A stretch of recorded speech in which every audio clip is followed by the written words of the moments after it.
Welcome back to Let's Read Umineko. We're gonna load the save and pick up where we left off.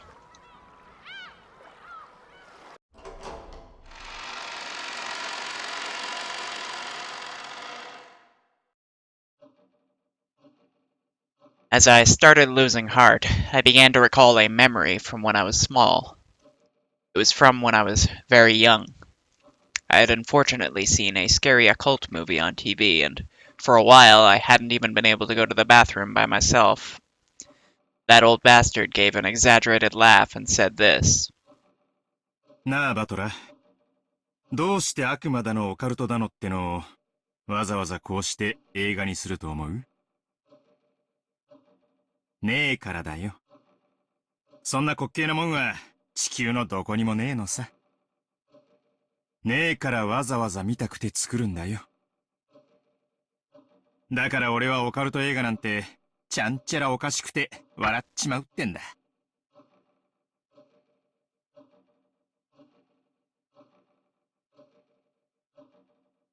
俺に言わせりゃ、悪魔やら妖怪やらより、今年度の収支報告や機嫌を悪くした女房の方が1億倍も怖えってもんだぜ。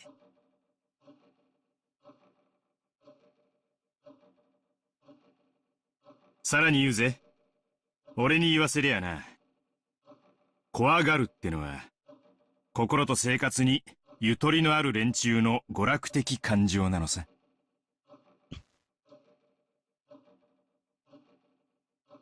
暇でしょうがないから。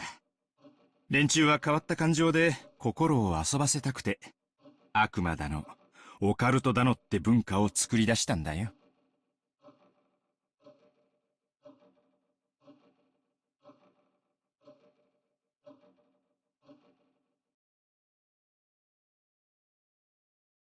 Seriously, why have I been acting so damn thick-headed? I was totally taken in. Don't try to mess with me.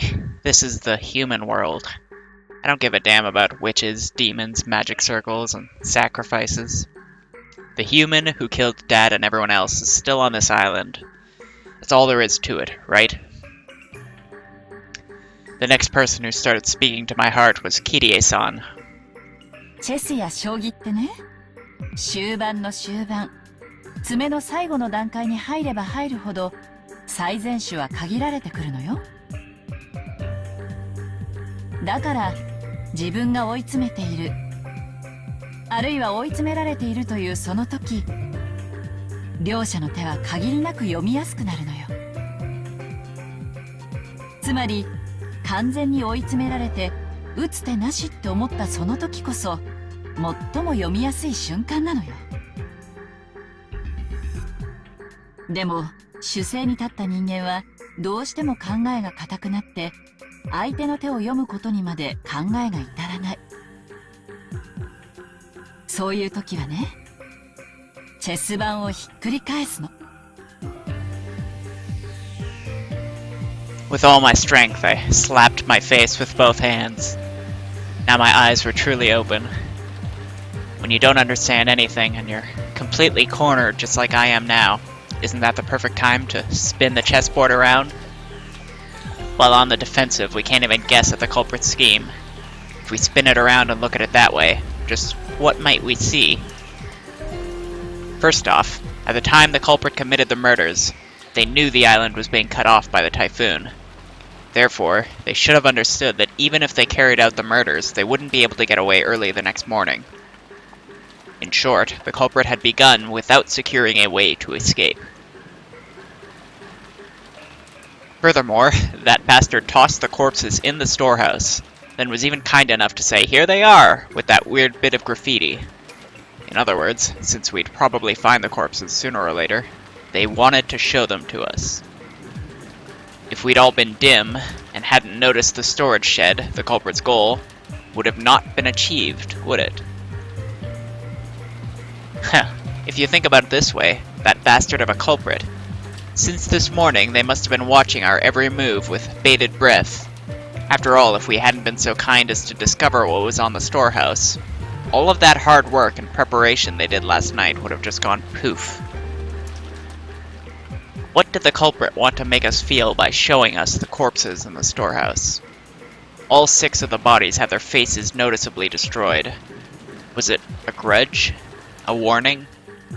The defacement of the bodies had occurred after death, so it hadn't been the means by which the culprit had killed. It didn't mean anything to those who had been killed. It did have meaning to those who found the bodies. The culprit wanted to make it appear that they had been killed so brutally. Ha! After thinking this way, I really want to tell that bastard to stop taking me so lightly. Who just danced to that tune? If you're told to please be scared, you can't just say really, sure thing. When someone tells the great Ushiromiya battler, the entrance is right here, I'm the kind of guy who will start wanting to sneak in through the window. The next thing that had me concerned was that so-called magic circle on the shutter. As Maria, who had shown that her knowledge of the occult rivaled grandfather's, had recognized, that magic circle was genuine. They must have drawn that thing in pitch-black darkness, taking a lot of time and holding an umbrella in one hand.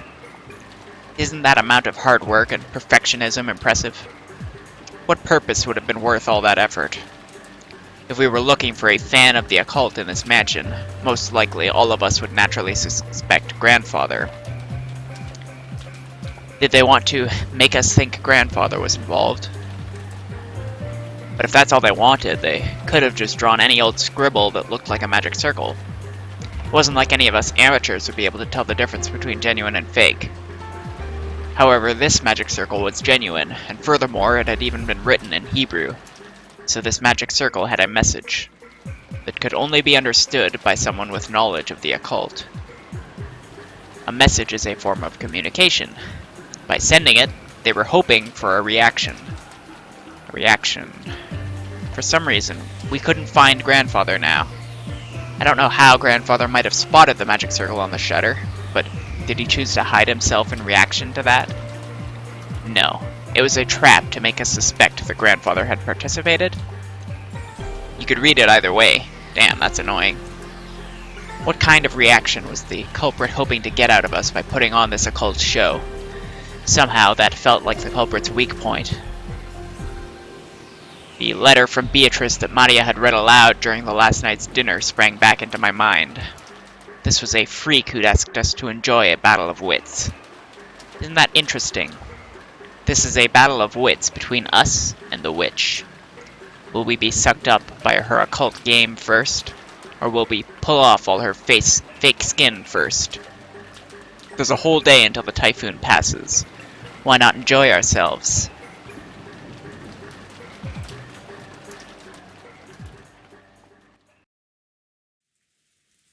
I finally noticed that the inside of the parlor had gone quiet again.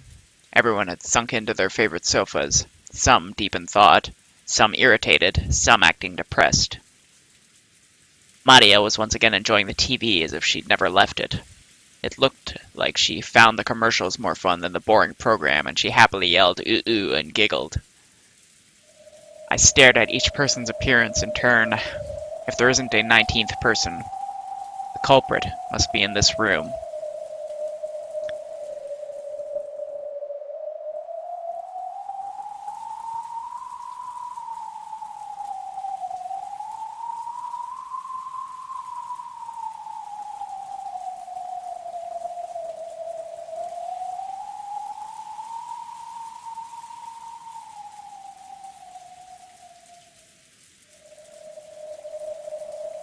Right now, Aunt Natsuhi's searching the mansion with the servants, right?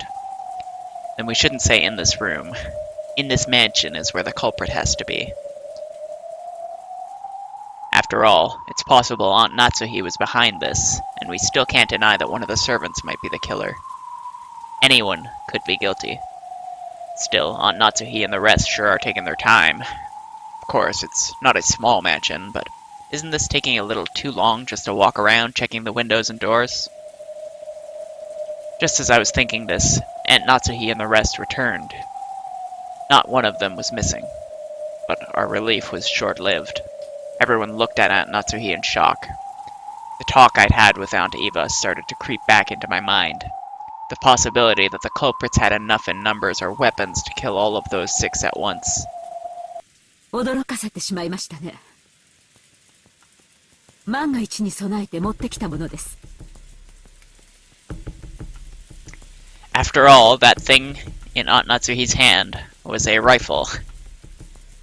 It actually looks like a shotgun, but I don't know. It's hard to tell. I'm not very good with guns.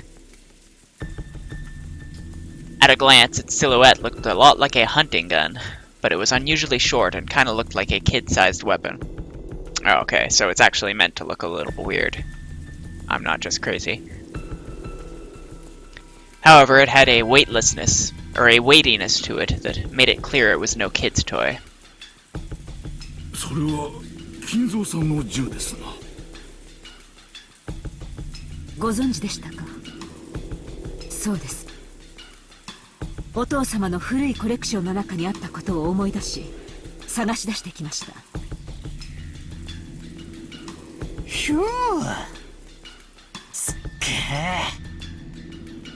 夏日おばさん、それ本物なんすか。ええ、本物です。実弾を発砲できますよ。昔お父様は野鳥を追い払うのに使ったりしていました。あら懐かしい。どこから出てきたんやら。私がいくら触らせてって言っても指一本触れさせてくれなかったやつよ。へえ、じいさまこんなの持ってたんですか。知らなかったですよ。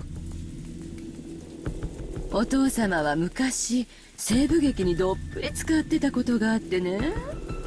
あの世代はこういうライフル銃が大好きなのよ。結構年季の入った銃のようですね。でもこんな短い仕様のは初めて見ました。ああ、思い出したわ、その銃。懐かしいな。昔好きやった映画のガンマンが派手にぶっ放しとったやつだわ。お父さんも渋いな。親方様がだいぶ昔にアメリカより特別にお取り寄せになられたものです。ご覧の通り実銃ですので、どうかこの件はご内密にお願いいたします。手に入れられたばかりの頃は大層気に入られておりまして、撃つより薬莢を出す動作が面白いらしくて、裏の森でいろいろとかっこつけて遊んでおられたもんですよ。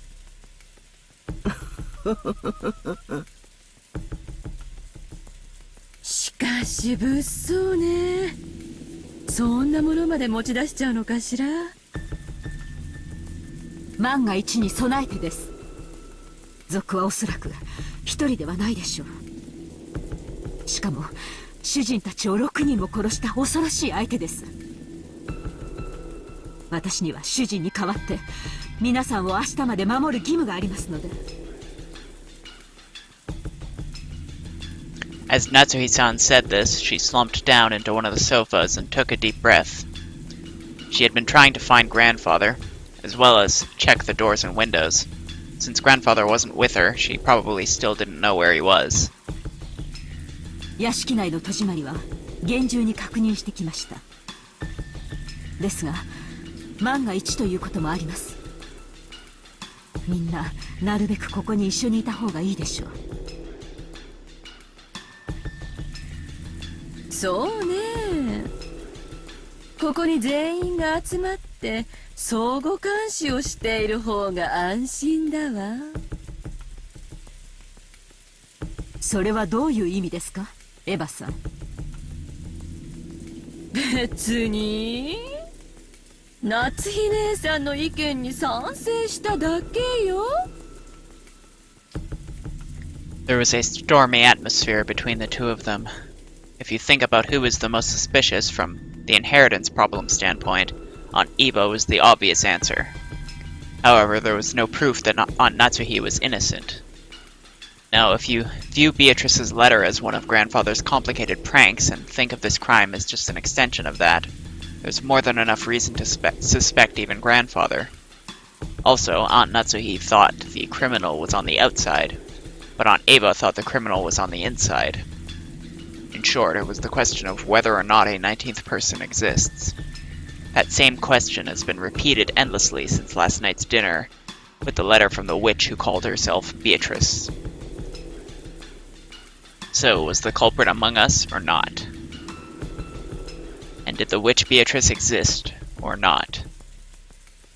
If you assume that something as stupid as a witch can't exist, you're basically saying that one of these relatives here, who share a common bloodline, is the culprit. If that was too unpleasant, it'd be much more comfortable to simply accept the fairy tale-like character of the witch. A witch. A witch drawing a bizarre magic circle and offering human sacrifices. If I could accept that rubbish, I'd be able to trust all the people in this room. However, damn common sense got in the way. It kept repeating that witches don't exist. In that case, the culprit must be among us. In the middle of the seemingly endless rain, none of us could break this silence.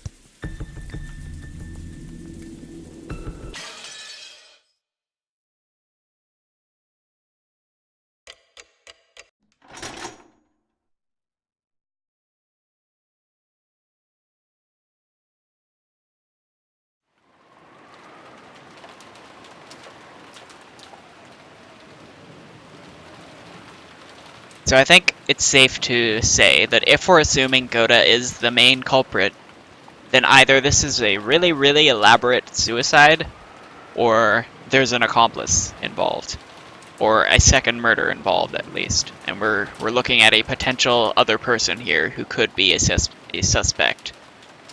And I think one person to be suspicious of is Nanjo, because he is the one who told us that the wounds were inflicted after death. Granted, he's not a coroner, so it could just be an honest mistake, but it's pretty suspicious that he said that, if that turns out to not be true, which we still don't know for a fact. But in any case, let's get back to it. Lunch ended and the servants removed the tableware and went to the kitchen. The wind and rain neither weakened nor strengthened, and the island remained cut off from the outside world. At first, it seemed as though Natsuhi planned to stop anyone from taking a step outside the room, but when it came time to prepare lunch, she finally realized that this would be impossible. However, in order to avoid having anyone alone in the kitchen, she told the 3 servants to go together. Because of that, the servants were the first ones given the right to leave the stuffy parlor, which had been packed with 11 people. Since breakfast had immediately followed that terrible incident, preventing most of us from eating much, everyone tore into their lunches in silence. 私が洗いますから、源氏さんとカノン君は少し休んでいてくださいな。何か飲みます？私は結構。カノンは？僕も結構です。お二人とも早朝から大変だったでしょう。参ってしまうのも仕方ないことですよ。The only noise was that of Kumasawa washing the dishes, which resounded throughout the kitchen. Genji and Kanon sat in some chairs a short distance away, their eyes lightly closed. Just as Kumasawa had said, those two had probably built up a great deal of fatigue, but that didn't really mean they could let it show in front of the relatives. Avoiding that was one of their virtues. After the silence had continued for some time, Kanon opened his mouth and muttered, シャナ、どうしてあんなひどい死に方を。死に方のことは忘れなさい。ただ、運がなかっただけだ。そうですね。ただ運がなかっただけです。I think there's more to what they're saying here. I think that whole devil's roulette thing, there might be something to that the servants are in on, especially the one-winged eagle servants, which I'm not aware of, and we haven't been told yet, so we'll have to keep an eye out for that. They both fell silent once again. Kanon's expression was filled with grief. シャノンちゃんが死んじゃったなんて未だに信じられませんよ。本当にかわいそうに。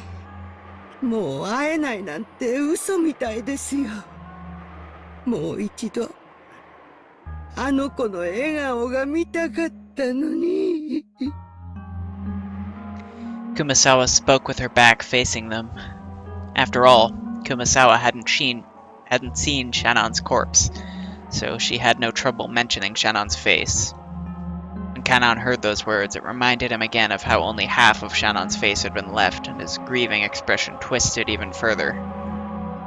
どうしてベアトリーチェ様はシャノンを。生贄が欲しかったなら他にも大勢いただろうに。どうしてただ運が悪かっただけだ。少しの運がたがえばシャノンの代わりにあそこに横たわっていたのは私だったのかも、あるいは他の誰かだったのかもしれない。全ては運命だ。源氏様、奥様の部屋の扉に血のような跡がついていたとおっしゃっていましたね。シャッターに書かれていたのと同じもので。気味の悪い跡だった。まるで血のついた指でドアノブを引き抜こうとするかのような。部屋、扉をかき破ろうとしたのか。そんな気味の悪い跡だった。ベアトリーチェ様が奥様の部屋を訪れて、そして扉を開けなかった。Well, they're bringing up this possibility now, which we had already thought about earlier. Genji thought back to the time he had seen those traces of blood on the door to Natsuhi's room, with the substance sticking to the door around the doorknob and the marks of something scratching against the door. It had definitely appeared as though someone had tried to open the door but couldn't. どうして奥様は生贄を免れたんだ。もし奥様が選ばれ、シャノンは死ななくて済んだのに。Just then, a loud, sharp noise came in from the hall. Both of them turned around, surprised. 面白そうな話じゃねえか。俺も混ぜてくれよ。Before any of the servants realized it, Battler was standing in the doorway to the kitchen. バトラ様、これは失礼いたしました。Genji-san and Kannon stood up, surprised, and hastily bowed. But I didn't care about stuff like that. I was more concerned with continuing their discussion. 便所って言って抜けさせてもらったのさ。ずっとあの部屋に閉じ込められてると窒息しちまいそうだったからな。水でも飲ませてもらおうかと思ったら面白そうな話が聞こえてきたんでよ。頭なんか下げなくていいぜ。今の話の続きを聞かせてくれよ。今のは別に。ちょいと前から話は聞かせてもらってるんだ。今さら隠すなよ。だから単刀直入に聞くさ。ベアトリーチェってのは何者だ。どうやらおとぎ話の魔女ってだけじゃなさそうだな。I wonder if we're actually gonna get an answer here or what. We know from that image and from everything and it being super obvious that she's a character. There is a character called Beatrice, but we don't know anything about her. We don't know if she's actually a witch. We don't know if she is actually the person who wrote the letter. We don't know anything, really.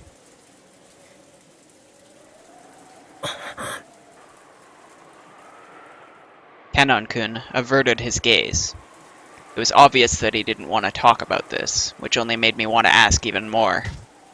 While making an effort to smile, I grabbed the collar of his shirt. 昨べまでなら俺は無関係さ。だがな、今朝からは違う。親父たちを殺された時点で、俺は立派な関係者だ。俺にも、そのうさんくさそうな話を聞かせてもらう資格があるはずだぜ。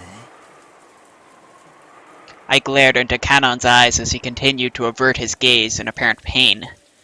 Since there was a big difference in our heights, Kanon had to stand on his toes, and it looked like it hurt a bit. バトラさん、手を離してやってくださいな。別にカノンさんは隠しているわけではないのです。じゃあ話してくれたっていいじゃねえか。仲間外れたら寂しいぜ。When I tried to further twist up his collar, Genji-san cut between us and spoke. In his expression were faint traces that he'd made up his mind to do something. Apparently, he had no intention of hiding it. お話しすることはできます。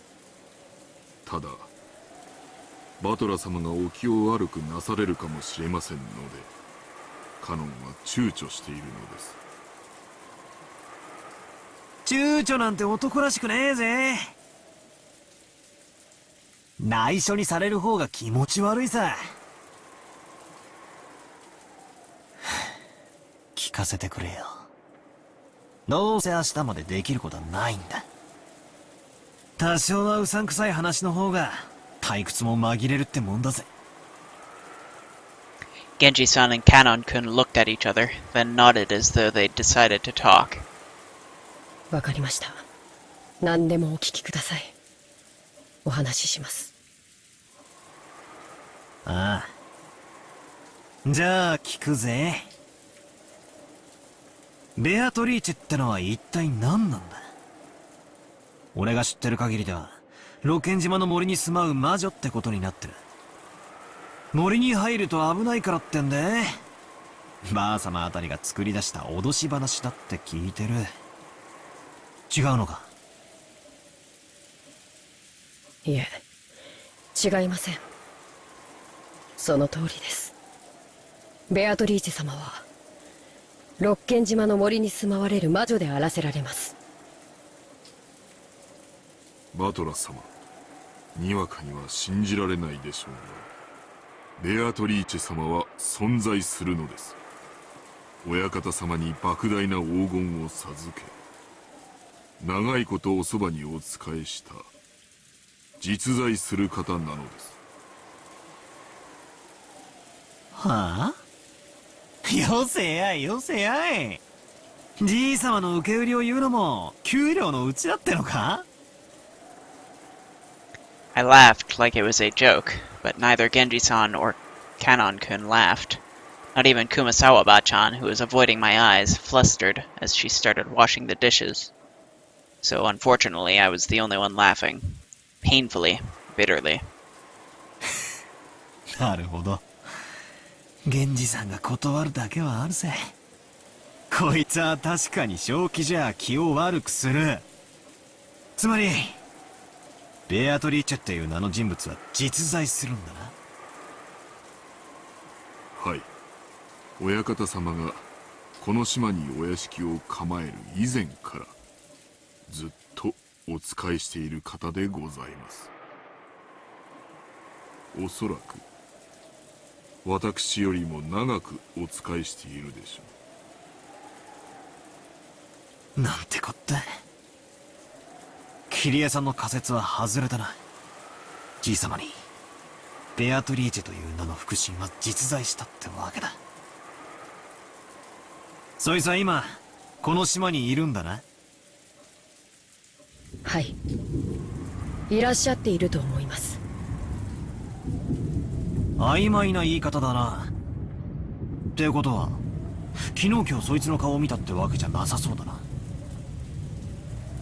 はい、大変申し上げがたいのですが、その Kanon-kun once again dropped his gaze, avoiding my eyes. なんだよ、そこで切るなよ。寸止めみたいで気持ち悪いぜ。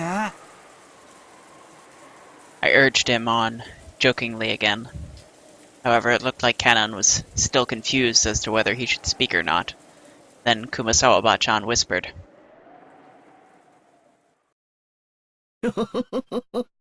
お顔を見ようにも、ベアトリーチェ様にはお姿がありませんから。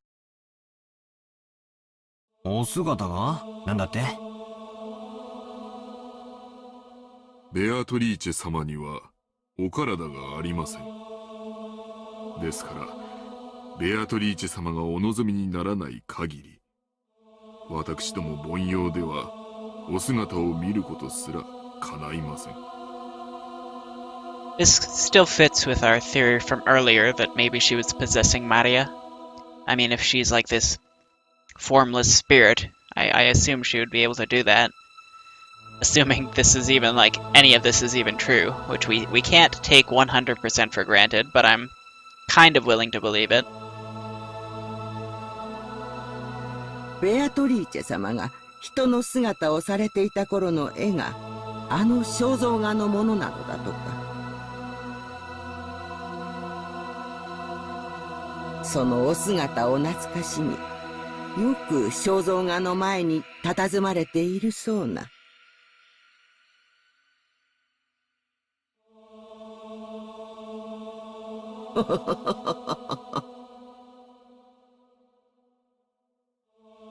ベアトリーチェ様は時折、輝く蝶の姿に身を変えられて現れることがあります。万一、お屋敷の中でお見かけした場合には、決してその後を追ってはならない決まりです。追えば不幸があると囁かれています。その禁を破り、大怪我をして辞めた使用人も実際にいます。おいおい、マジかよ。あんたら、本気でそんな話をしているのかよ。バトラス様、すでにベアトリーチェ様がお越しになっておられます。そのようなお言葉はよろしくないかと思われます。ベアトリーチェ様はご自身を冒涜される方を好みません。その存在を疑えば必ずや不幸が降りかかるでしょう。バトラさん、気持ちの悪いお話とお思いでしょ。ですがね、ベアトリーチェ様はいるんですよ。います。それを疑われることをベアトリーチェ様はことのほか嫌われます。わかりませんか、バトラ様。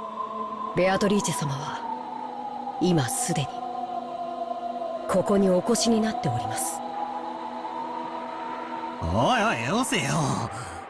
俺、そういうのは弱いんだぜ。脅しっこなしにしろい。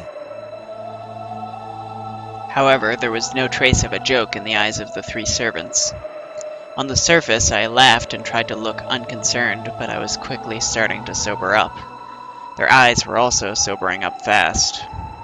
バトラさん、お願いですから、ベアトリーチェ様を冒涜することはおやめください。悪いことは申し上げません。Kumasawa-bachan, who was usually cheerful and would always tease people, now spoke with a totally serious face. いや、いるって言われてもよ。俺には何も見えないぜ。今、俺の隣にいるとでも言うのかよ。冗談よせやい。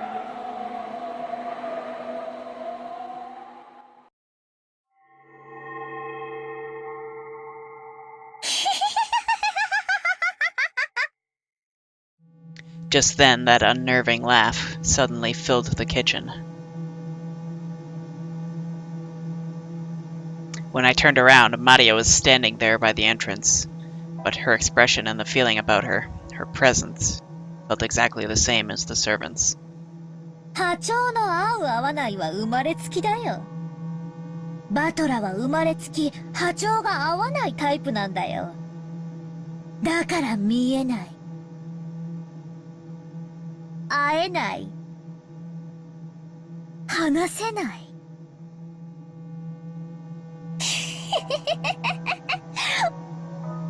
ベアトリーチェの一番嫌いなタイプだよ。Maria laughed like it was funny, but it sounded extremely eerie. It was almost like she was laughing at me because I alone didn't understand. I wonder if that means that Beatrice also can't touch Battler, because that would be useful. And I mean, he gave away that charm from earlier. Or wait, did he? No, he still has his, right? Jessica's the one who gave hers away. So he should still have his, just in case. That's something we should keep note of. ベアトリーチェのことが知りたい？ベアトリーチェはね、1000年の魔女なんだよ。あらゆる悪魔を刺激し、錬金術を極め、賢者の石を生み出し、莫大な黄金を生み出すことができる。So, like, I don't think that this is just Maria getting serious. I feel like that's a completely different voice. And it sounds kind of like it might be the same voice actress, but she's putting on a different voice at the very least. Like, it feels like this is a different person talking, and not the same Maria that we have been talking to for the rest of the game. おじいさまは彼女と契約することで、後ろ宮家に莫大な富を築いたんだよ。昨日私がベアトリーチェの手紙を読んだでしょ？あれは本当なんだよ。ま、バトラに信じろと言っても無理な話だろうけど。六冠が生まれつきさっぱりみたいだからね。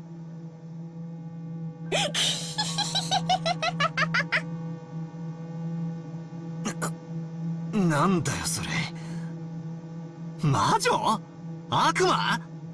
そんなの誰に聞いたんだよ。ベアトリーチェ本人に聞いたんだよ。Maria kept doing that unpleasant laugh. However, the servants who watched over this didn't even blink. She heard it from that witch in the portrait adorning the entrance hall. Maria kept on laughing in a weird voice as though this was nothing more or less than the truth. マリア、聞くだけ野暮だろうが、もう一回聞くぜ。昨日、マリアにあの手紙を渡したのは誰だ？ベアトリーチェにもらったって何度言えばわかるかな？わかんないよね。So does she mean that Beatrice took a form and physically gave it to her, while looking like the girl in the dress? Or does that mean she gave it to her in the form of, like, the butterflies, and just caused the letter to, like, fall on the ground? I don't know. 見えないんだもんね。信じられないもんね。This is not the same Maria who Battler was talking to on the beach. She had a completely different attitude about this back then. I can't believe that they're the same person. Like, this has got to be like Beatrice possessing her or something. I'm still going with that. Just then, Maria's laughter suddenly stopped. バトラ、まだわかんない？ベアトリーチェ様がいるのが。いるってどこにさ？だからベアトリーチェ様がここにいるのが。That's right. Now that I think about it, I've been feeling for a while now that the servants' eyes haven't been pointed in quite the right direction. I'd figured they were all just staring absent-mindedly, but that wasn't the case.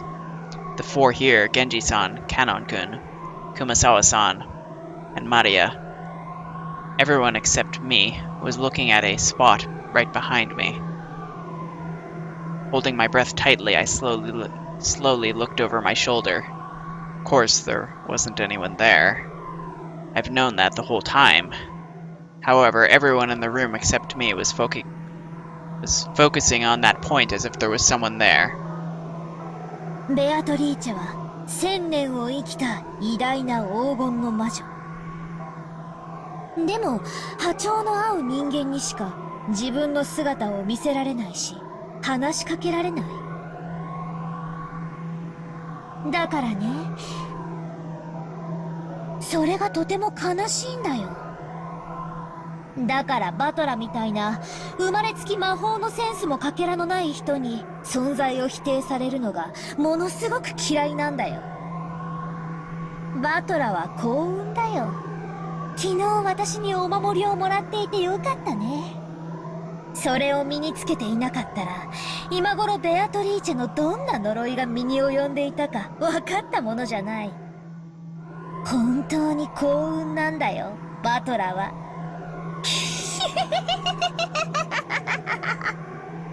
I'm not sure how much of this to believe. Like, are they really looking at Beatrice, or is Beatrice inside Maria? This is really hard to tell. ああ、あのサソリのキーホルダーかよ。あれって安っぽい景品か何かだと思ってたんだが、ちとはご利益あったってことなのか？それがなかったら今頃バトラがあの倉庫の中で顔面を砕かれて生贄にされていたんだよ。幸運だったよ、バトラは。そうか。あれがなかったら俺は今頃殺されてたってのか。なんでバトラはベアトリーチェを信じないの？いるのに。今そこにほら。ね、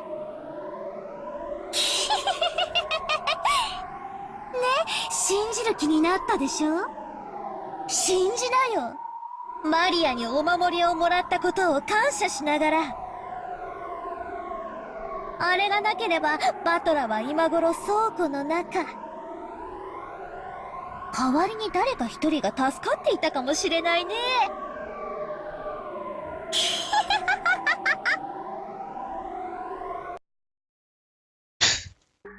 Right then, I burst into laughter.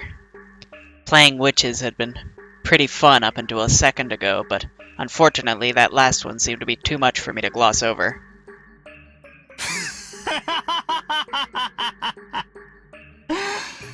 じゃあ全然ダメだぜマリア。ってことなら悪いが、全然ダメだ。When Maria saw me suddenly start laughing, she stopped. Even though she didn't understand what I was laughing at, she realized it wouldn't be pleasant for her. お前が傷つくだろうと思ったから俺黙ってたけどよ。お前にもらったお守りよ、俺ポケットに入れたつもりだったんだけどよ、どっかに落っことしちまったんだぜ。だから俺が今この瞬間に無事なのはお守りのおかげでもねえし、なら魔女様の呪いがあって当然なのに今この瞬間もピンピンしてる。悪いが俺は自分の目で見たものしか信じねえ。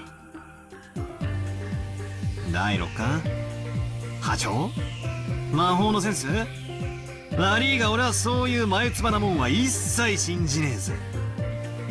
クラスの女が霊感がいいの悪いのって言い出すのを聞いてると虫唾が走るのさ。あんたらがいくらじい様に給料をもらってるか知らねえが、俺を妙な宗教に勧誘しようったってそう簡単にはいかねえってことをよく肝に銘じておきやがるってんだ。バトラ様、カノン君たちが信じるのは自由だぜ。だが常に俺が悪いがこの目で見るまでベアトリーチェなんてうさんくさいものの存在を信じるわけにはいかないぜ。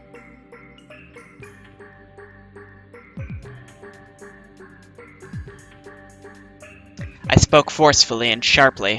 Then Maria started cackling again. ならそれでいいじゃない？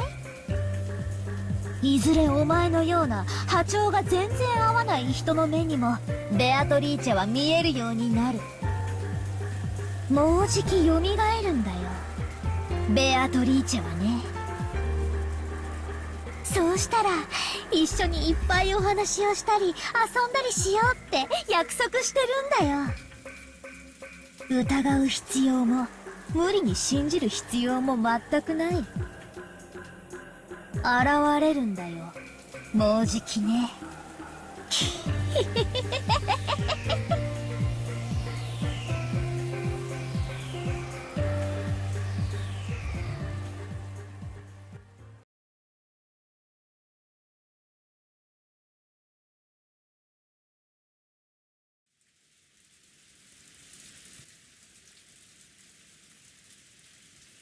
Alright, I think that's a decent place to end it.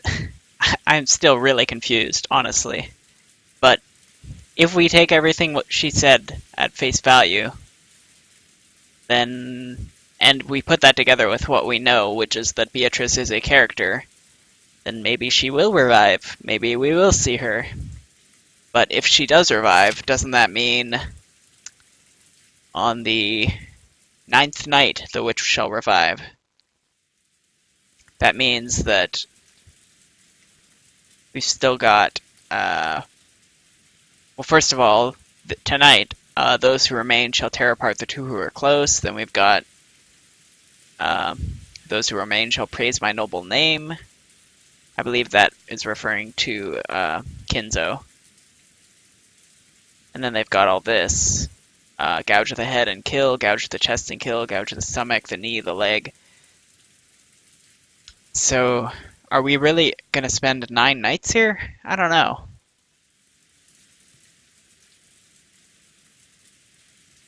But, for now, we can think about that later, and we can end this episode. So take care until next time. I will see you then.